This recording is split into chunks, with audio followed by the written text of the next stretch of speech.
welcome again to another episode of Racial Equity in Richmond. I am Ebony Walden, your host. And again, this is a project of the Richmond Racial Equity Essays, where we're asking Richmonders from all walks of life and in different sectors, what is their vision for racial equity and how do we get here? I'm excited for our two guests today. We're going to be talking about history from two historians and different perspectives, but they're already friends, so we're going to have fun with them. So why don't y'all just take a minute or so, introduce yourselves, what's your name, what you do in the daytime, and how long have you been living in our great city of Richmond? Go free. Okay, well, my name is Bangura. Some of you may remember me when my last name was Egunfemi, and those of you who've known me longer will remember that my name was Ma'at Free for many years.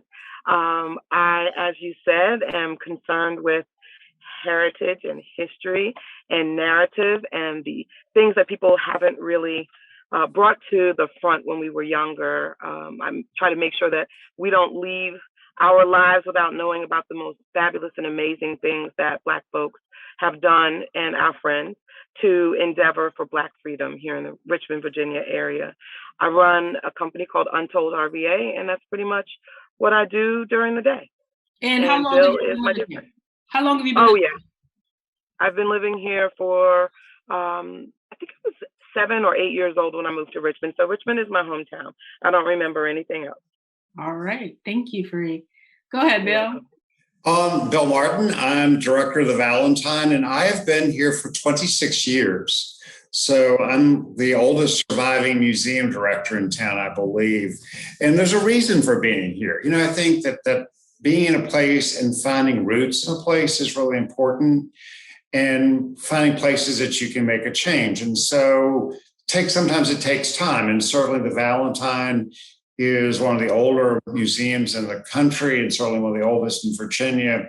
And so my role here is really finding new ways to dig into this story, to find community partners, to work in the community, work in our collections, because we have amazing objects here. So how do we bring people and powerful people, powerful objects together to tell powerful stories? And I would just say that Free is one of the critical elements in that, has been a great partner. And I will, I know that later on we'll talk about critical moments, but I think one of the critical moments for me was actually when Free and I met at an event here a while back. And so, I don't know whether we'll talk about that today, but I think it's building friendships, that there are institutions, but they're also building, that part of what I do in the daytime, and I think in the nighttime too, is how do we build these relationships in the community that can make a difference? Yeah, we were just talking about the Valentine and your music on last Sunday, and I enjoyed that. Just building those connections with the community, get them in the space. So you kind of hit on my first question. I love to, we're going to talk about racial equity and we're going to talk about your work in your field, but I like to get an idea of who it is that we're talking to. There's so much history that you all bring to this. And I just like to ask guests, what was a pivotal moment or a pivotal experience in your life that brought you to your current work, right? What's a little bit about your story that brought you to the Valentine or brought you to doing work at Untold? Free and Bill, whoever wants to start. Free. I mean, I would love if we both had an opportunity to describe the same thing from different angles. I think it might kind of turn into that, but let me just say that it was a really interesting day. We were having a community conversation in the Valentine in the basement, and all of us have a dear friend, Matthew Freeman, who at the time was facilitating a conversation about what they called it specifically was the slave trail. And so that was, I guess, going to bring out certain folks that I've oftentimes seen in terms of advocacy and taking care of those spaces when the cameras aren't on, just legacy folks that really cared about the narratives, Black narratives relating to enslavement. So in the basement that day was Anjali and Manifest, Brother Duran, and a number of elders. I mean, Beth Marshak was down there. It was like a slam-packed room, right? And this is right on the heels of us hopefully being able, actually it did turn out, but we were able to stop the stadium from being built in the Shackled Bottom area. So I remember Matthew kept saying, the slaves, and I was sitting there, my ancestors were like bubbling up in my body, my hand shoots up, and I was like, they called my name to say, yes, would you like to speak? And I said, stop calling my ancestors the slaves. Until no, that's not the way it happened. We were in the middle of the presentation. You said, stop. And it was one of those moments. The name called. Okay, thanks for the revision. All right, back to the story. So I, being the bull in the china shop that I am, did not respect the time period of public commentary. But I do remember my hand shot up and I was like, stop saying that my ancestors are slaves. Stop referring to them as the slaves. And so Matthew then replies like, whoa, his personality is like, I'm not trying to offend anyone. But he was like, but the Slave Trail Commission calls it the slave. Like they call themselves the Slave Trail Commission. I was like, it doesn't matter what they say. I'm telling you that our ancestors do not wish to be referred to as a dehumanizing trait. As it's not that they weren't enslaved. It was that their identity was way more than the slave. And so at the end of it, someone said, oh, Bill, do you know Free? And he was like, no, we've never met, but we should be friends. And I didn't know that he was the director until he was like, well, my card is out there on the dais. And I got one and it was like the director. And I was like, whoa. And so he even told me that he had eaten my food when I used to be vegan Iron Chef back in those days. Then about a week later, we decided to have lunch and he brought me to the Valentine and we had the most beautiful, unlikely friendship bloomed from that day. And he just told me about Josh Epperson and doing Feast, which is like a startup competition. And I brought my idea for being able to do hidden history in a way that was accessible to everyday Richmonders where they wouldn't have to read in order to know. And it would really pull on the city infrastructure as a canvas and bold typography. And so I submitted to present at Feast. And because Bill took me and Josh to supper at Garnett's that day, and we became friends, all three of us.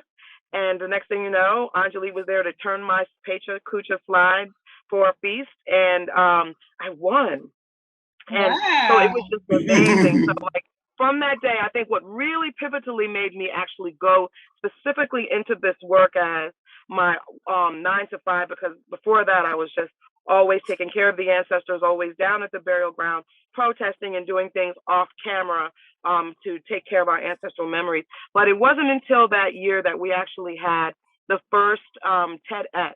And Bill was presenting some information about some beautiful assets that the museum had reclaimed from some collector somewhere of this Black woman who's the oldest portrait of a Black woman surviving in the United States from the slavery days. And he said my name from the stage at TEDx. And then the next thing you know, Susan Winecki and all these reporters are like, why did the illustrious Bill Martin call your name? And so he was like, no, she's a historian. And so that was when I think I began to see myself as an essential part of this mainstream work. And I knew that I couldn't stay, not so much in the shadows, but I couldn't be untold myself and tell these untold narratives in a very effective way.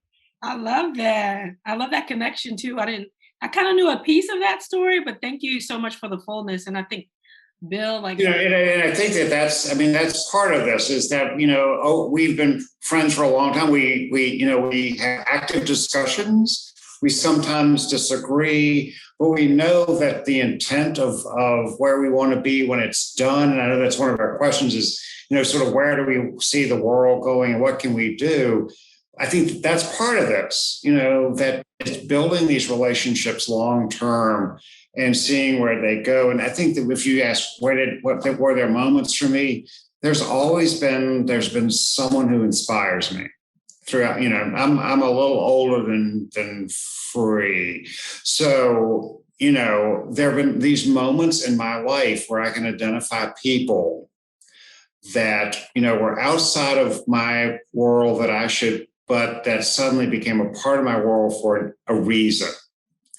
And so whether it was my job in Petersburg or whether it was my job in Jacksonville, Florida, a museum there are always these people that sort of, I am the luckiest person in the world because I have, these things appear in my life for reasons. And you just listen to what is being brought to you throughout your life. And it just happens. If you're open to making yourself uncomfortable.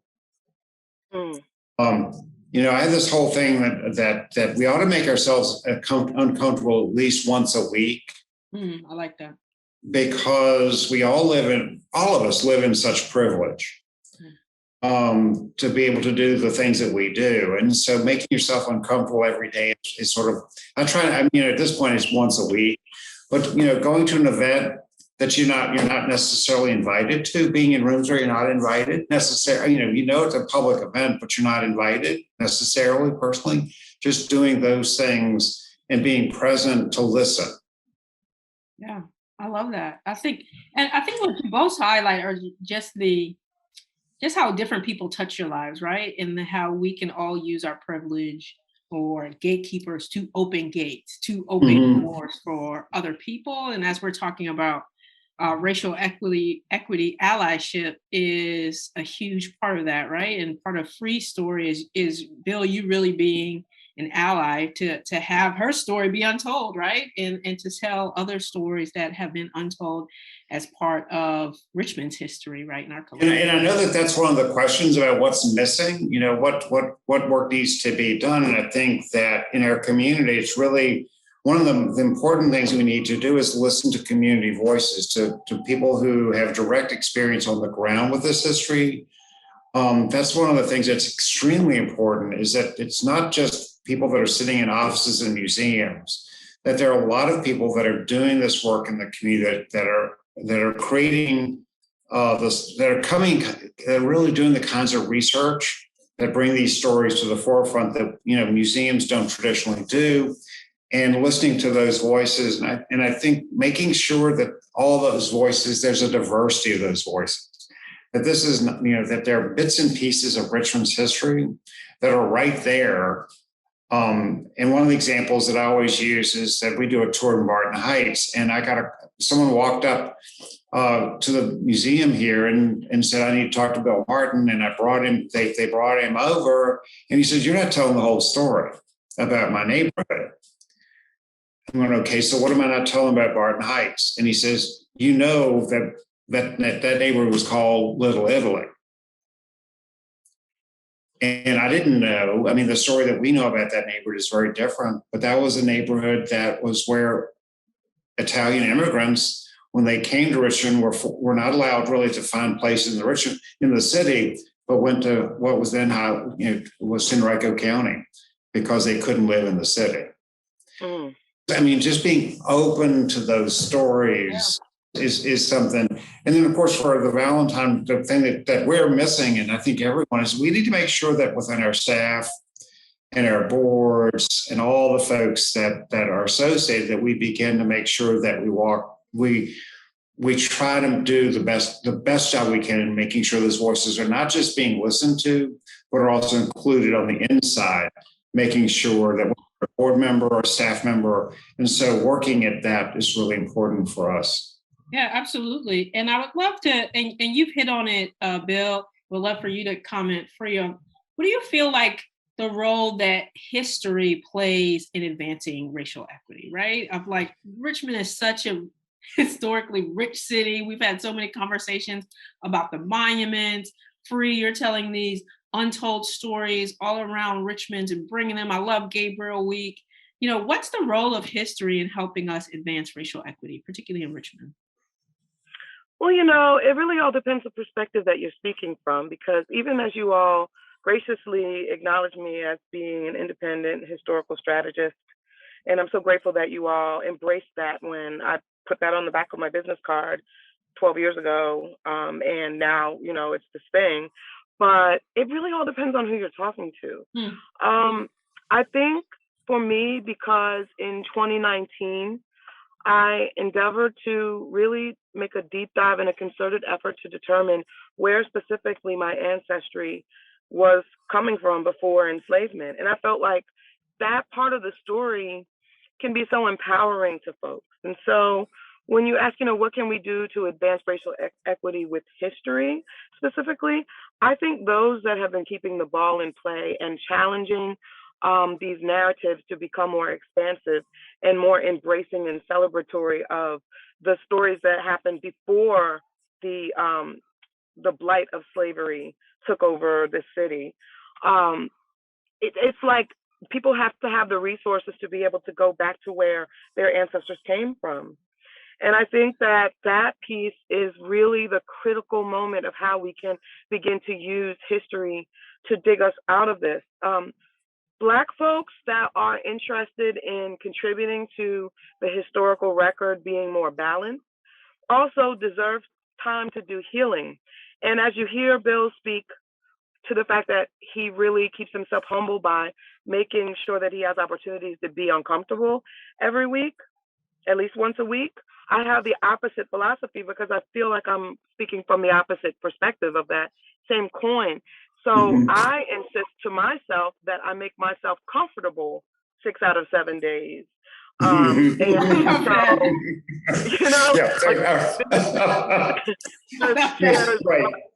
there's a $1,400 mattress that vibrates that I sleep on every night because of the strain of having to push against systemic inequity that we were born in, and there's no longevity. And I'll tell you who really solidified this. Angela Davis came to Africana Independent Film Festival, remember, at the MFA? And at the very end, someone asked, and I'll never forget this question, this young woman from VCU, black young woman, asked her, what would you tell your younger self now, as you've grown to be an elder for all of us? And she said, I only wish that we had been more concerned with longevity and sustainability, because they didn't provide for their own dental work. Everything was give it away. They had a lot of people drop off from the movement because they burnt out. They needed to get jobs, and they, just went so hard that they didn't preserve. There's an African proverb that says, if you want to go fast, you go by yourself, but if you want to go far, you go with others. And I will say, that you can add to that you really need to take care of yourself during your journey, whether you're alone or with others.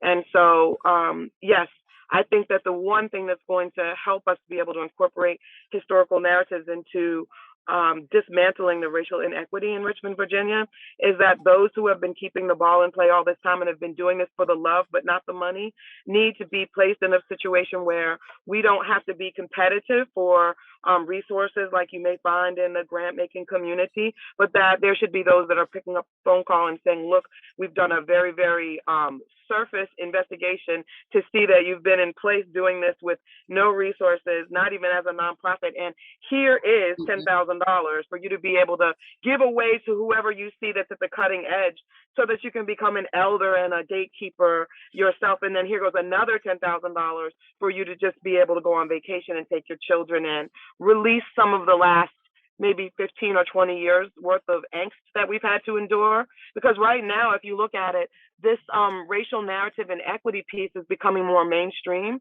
But there's those of us that have been doing this for so long that at the very moment that it's now something that is not a shame or something that is not a fight, and national funders are coming to be able to invest in our city's opportunity to be able to pull these narratives to the surface. A lot of us are so tired that we can't even muster the strength to apply for a grant. Yeah, I think you're right, Frey. I think that, there is this fatigue with our history. Yeah. That's settled in, and it's a place where you can find your energy and truth, but it also is exhausting. So there's this strange mixture that goes on, because I don't think we can actually understand where we are today without understanding the racial dynamics of this city and this country and really this world. Without understanding that, we really can't get at the work that needs to be done. And I think when you look at the history of Richmond in particular, and the central role that the slave trade played, and yet at the same time, and Free and I talk about this, we talk about it a lot, is in spite of or in defiance of those institutions, people pushed back. And so against the institution of slavery, you see people like Gabriel and others. No matter what the situation is, so if you take it into the 20th century against, Jim Crow Richmond, you had Maggie Walker and others creating Black success, and I really do credit Free for sort of, I think that as we think about this narrative that for the city, we need to look at the lasting impact, but also look at people and families and businesses that resisted against those things, those systemic issues in the community, that against it all succeeded. And why did that happen? Because how do you get over the legacy of enslavement in the city? How do you get over the fact that between 350 and 500,000 people were sold out of the market just down the hill from the governor's mansion? Right. That's the thing that people don't realize. Oh, Phil, I didn't mean to cut across. I just wanted to, just share with folks that they really need to understand that when that becomes your work, in a time such as what we've just rolled out of, in the last 10, 15, 20 years, those of us who have been doing this excavation work, let's just center it around the emergence of the Trail of Enslaved Africans in Richmond. That, Bill, what was that, like the early 90s or so? Yeah, it was 25. It's really 25 years ago. Yes, and there's so much advocacy that went into excavating that narrative and making sure that it was equitably presented. And I will just say that it is not easy to work and do that for 25 years without a paycheck. And a lot of people have been in that situation because it wasn't like the Valentine was hiring to push against their own systemic, strategic plan of how they wanted to roll out history and about who.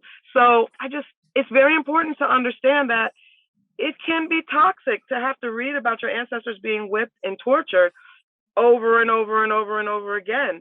I want to wait until the next question to say what I was about to say. Oh man, I was like on the edge of my seat. Yeah, that's what we do. We're the team. So what I hear, my other question, which we can transition, but what I hear you all saying was obviously highlighting the need to highlight a diversity of narratives, but Free, what I really hear you saying is making sure there's funding for people to do that, for the legwork, for the longevity of it, for their own mental and physical health. Well, one of my colleagues said free labor is what got us into this, right? Yes. Yeah. That's really it. That's really it. And so the thing is a person like Bill, who every year since I've been doing Gabriel Week, which is 2018, I think I began doing it, has always set aside a portion of his provisional director's budget at the Valentine to make sure that there is a day during Gabriel Week that I don't have to worry about a thing and I can get past whatever 7 days. 7 days of programming and not being a nonprofit means that you're paying for that stuff out of your pocket, and it's at the assistance of your generous friends and colleagues that are willing to do things that normally aren't going to be done. And so I think it's very important to note that not only do we have deliberately submerged narratives that need to be excavated for bringing equity to the historical record, but we also have to tackle the fact that the reason why those things have been deliberately submerged is because the mainstream preservation community has done things to silence voices who have been struggling to have these things brought forward the entire time. And so if no one is there. And even more offensively, and even more is institutions who intentionally created this narrative. When we look at many of which, including the Valentine, these institutions in the 1890s not only were actually creating this narrative of the lost cause that said that enslaved people were happy, that there were cavaliers and happy folks, and creating all of these images that sustained a story that wasn't supported by the actual stories of the folks from that period. And so this notion of not only were institutions were these institutions were actively engaged in subverting those stories. Now, who do you think would be responsible if those who have been, as I often say, keeping the ball in play, that's a Dr. Tiffany Jana phrase, keeping the ball in play. But for those who have been keeping the ball in play since the emergence of the Trail of Enslaved Africans 25 years ago, who do you think would be the ones that would make sure that you don't know who's in that fight? These are the people that are going to be in this 25 years in history. When we're at the year 2099, people will be talking about the 25 years that surround the monuments coming down and surround the African burial ground being liberated in different areas and Jackson Ward raising up. Somebody is responsible in this city for making it most difficult for a person like myself to have to fight against this. It has not been easy. And so it's really important that we take time and realize that the people who have been excavating the history will be the history of the future, and that we are resisting the same way that Gabriel resisted. And we are inspiring those to pull down the monuments. I mean, before the monuments came down, I was saying these things about tearing the monuments down to these youngins who turned around and did exactly what I told them to do. Yeah. But no one knows that that's where it came from, is the, you know? Yeah, so, and there were people saying all of these things before this particular moment, right? So now it's like you said, it's fashionable and in vogue to say those things, but the and profitable, people, right? Bork was saying that. So I want you all are highlighting lots of different things about inequities, right? So whose voice has been heard, who has been funded to do the work, whether that's people or institutions, who's highlighted, like, as you said, this kind of lost cause narrative, and how we're in a time of shifting that narrative and hopefully shifting funding and resources. So one sentence for the first part, and then you can elaborate. What's your vision for racial equity in Richmond as it relates to history? And like, how do you propose that we get there? What are a couple of things you think we can do, either as historians or as folks that live and love Richmond? I got one. So freedom is not free. And I say freedom is not free because it's going to take a great deal of resources for those who are endeavoring freedom. It's a very, very bold statement to say that your work is to endeavor for Black freedom. That's not the same as saying, oh, my work is racial equity and all these other things. To be very specific and say that your work is to support Black freedom, you don't even have to be Black to say that. And so knowing that freedom is not free means that resources have to be liberated, and they're not going to come at invitation all the time. So the harder you have to dig it out of the mud, really the more pure and authentic that voice is going to be, because it has no expectation to make friends. It just simply gives facts and speaks truth. And so for me, freedom is not free. There's got to be monetizable resources that can be derived outside of the nonprofit industrial complex. People need to be able to look at this work as something that they look at as a B corporation model, or something as a social innovation or a social entrepreneurship. And we have a lot of different ways of looking at that, but there's been a lot of work in that area that I've done. As the founder of the International Commemorative Justice Movement, I am one that postulates all over the world strategies to help people like myself, which I call portal keepers, those that are keeping these narratives from a very authentic, spiritual, ancestrally guided position, and that these individuals deserve to have resources to keep a balance. So the only rich ones in the dialogue should not just be these institutions that really are responsible for creating the problem to begin with. So that leverage is important to make sure that everyone has fair and equal opportunity to receive resources. And the best way to do that, I think, is to be able to get paid for your brilliance and your innovative strategies. If you can monetize the things that you're learning here in Richmond as a contributor to Black freedom, then maybe Sandusky, Ohio, and Detroit and Puerto Rico will be interested in having you come, and you can take those resources back to Richmond and do more independent historical work. I love that, the spirit of creativity and innovation, but monetizing that to benefit people that are continuing the work really That's right. from an on the ground perspective, right? So we need That's right. innovation, funding innovation, right? We need to do things in a different way. I love that. What about you, Bill? So, mine is going to be sort of more practical in terms of like this whole thing. It's like, for me, equity in Richmond means that every child in this city can reach their potential, and that they have the place, that the home, that they feel secure. They have the educational opportunities, the health opportunities, the social support opportunities that will guarantee every child's success. If we start at that is focused on that child and making sure that their life, we are assuring them that there will be success, and that success can be defined in a lot of different ways. And to get there, I think we need we have to do some stuff to get there. And I think that everybody that's involved in this work has still so much personal work to do. Mm-hmm. True. Is that one of the reasons you get tired in this is that we forget there's still the ongoing personal work that everyone needs to do to find their strength, to find their inspiration, to find their solace, to breathe. And I think that we often forget it's not all about that public work. Right.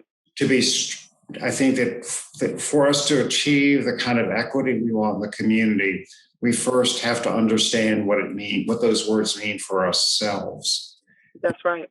And for our own, and the second thing, because I know you asked for three things that is actually, once you do that, don't stay home, don't stay in behind your screen, but get in, but go out in the community and do some work. Find folks that are doing work that you have passion about and do it. Put your body into it, because it's really simple to stay at home, but it's put your body into the work, whatever that might be: cleaning a cemetery, working in a school, being a volunteer, finding places where you can make money around your passion, and understanding that. And then, it gets back to Free's notion is that if you have the resources, whatever you have, be prepared to give those resources, to share the resources that we've all been given to make change in the community. That one of the things that is a vision for me is that all of us we're all fairly privileged people. And the question is, how are we taking both our emotional resources, our intellectual resources, but also our financial resources, and how do we leverage those in the community wherever we are? Whether we're in a foundation or a museum or putting together the family budget, all of us have these little places where we can put the resources that we need to. Equity is about is about sharing personal resources and community resources. It can't happen without it. Right. One follow-up question, and then we'll close, because I think that I love what you were saying, Bill, and I just love you all to think, or to quickly kind of talk about, what does it mean to be an ally in this work, right? So let's put out the obvious, Bill. You're an older white man and an institution. where some people think, right, that if you're doing racial equity work, that's not friendly to people that look like you. So how do you see your role or role of folks like you in this narrative? And then maybe for Free, from your perspective, what does it mean for white folks that are in power and in institutions to be allies? It's always been start with listening. And that, we come into our life, particularly old white guys like me have a certain sense of their place or what they think is their place. And the notion of pulling back from that assumed identity, allowing yourself to be weak, allowing yourself to listen, and allowing yourself to just be in that moment with another person. does not mean that it's always going to be comfortable for you or the other person. I think that, when you're in doing this work, you're going to have disagreements, and you're going to go off into the corner, and you're going to be angry, and you're going to be joyful, but there's going to be all those moments. But it's putting all that stuff that you bring and trying to put it behind you to do the work that you need to do. And, understanding that no one has the answers, is that the answer is looking at the community and looking at each other and saying, what can we get up and do today to make it different? Thank you. Your thoughts on allyship and free? First of all, I've never seen Bill angry in my life. And I can't even imagine what angry to him looks like, except he probably, most of those times when we're like, why did Bill just leave? And he always says, well, I just have to go to the restroom. Maybe he's being angry at that moment. I don't know. But I think having that kind of spirit of someone who can absorb with humility other people's frustration and not project it back and have to speak from how, well, that made me feel this way. Everyone nowadays has to let you know how they feel and all of that, stuff that you guys do. Well, I don't come from that era. I come from the area where, tough kitty said the cat to the kitty because the milk tastes wild, child. That's like, nobody cared what we thought. So, I think that's beautiful to hear him. I just really wanted to take time and say how beautiful I think it was for him to speak to how important it is to receive people's angst and not respond back, and to allow people to unload on you maybe sometimes because they look at you as a perceived one who caused all this trouble, especially as a director. So if we're speaking to right now an audience of those who have more privilege, and we're saying how allyship and those things can be of benefit when done properly, I would just say that one of the best things that you can do is to find a way to make someone who seems the most passionate in the room when the issue is being discussed, find a way for them to be able to have comfort the next day. If it means that you just say, I know Facebook at the bottom, it has a thing where you can send somebody like a $15 gift card to Starbucks or wherever. I mean, it's not a lot of money, but the fact that you let someone know that their comfort and their healing is important to you because you recognize that we're here talking about something of hurt. These narratives and racial equity is connected to violence and trauma and a lot of emotions I have no idea how to work through. Like, that is the reason why I switched Untold RVA to make a new pivot for 2021 as Gabriel Week is coming forward. I've switched from the notion of using Untold RVA as a platform to unearth trauma narratives to now using Untold RVA as a platform to promote the notion of the most powerful imagination space on planet Earth, that our ancestors were imagining the world that we're living in right now because they knew that that's all they had, and the imagination is super duper free. And so if you're an ally worth your weight in gold, then you would find ways to give people a more comfortable space to imagine the future in. If you can do no more than that, just make sure that something is comfortable and something is restorative to the way our spirits have been so downtrodden from hearing of all the terrible things that our ancestors have endured and the things that we have to endure outside of the room when we leave, and the microaggressions that we endure every day from pushing against the systemic inequity within the historical landscape here in Richmond, Virginia. It's because it is not easy. Even when we come out to speak and share things, there's people in the audience that will snarl and look at you with hatred, and that's real. And so as an ally, just do all you can to make people have a moment of feeling like their healing is top priority and happiness is at the top of the goal sheet for the day. And to understand right up front that you cannot, because of where you start life, can't you can't ever understand the impact of those experiences that someone else has had. I think it's key is that you know where you are, you know where you came from, you know how your family and you know those histories, but you can never put yourself, you can never experience the trauma and the joy that someone else's family has experienced. And you bring— It's true. Like, you come into the room on the brink of tears a lot of times when these things are being discussed and people are talking about legislating it or, examining it or dialoguing about it or workshopping or, even having a charrette about something that literally happened to your family and is happening currently to your person at the moment. And so he's very right. You can never imagine what that is like for another person. But as long as you give a person the look that I know this is not easy for you, what can I do to make sure that you stay in the room and stay strong and feel supported in this moment? Worth its weight in gold. I love that.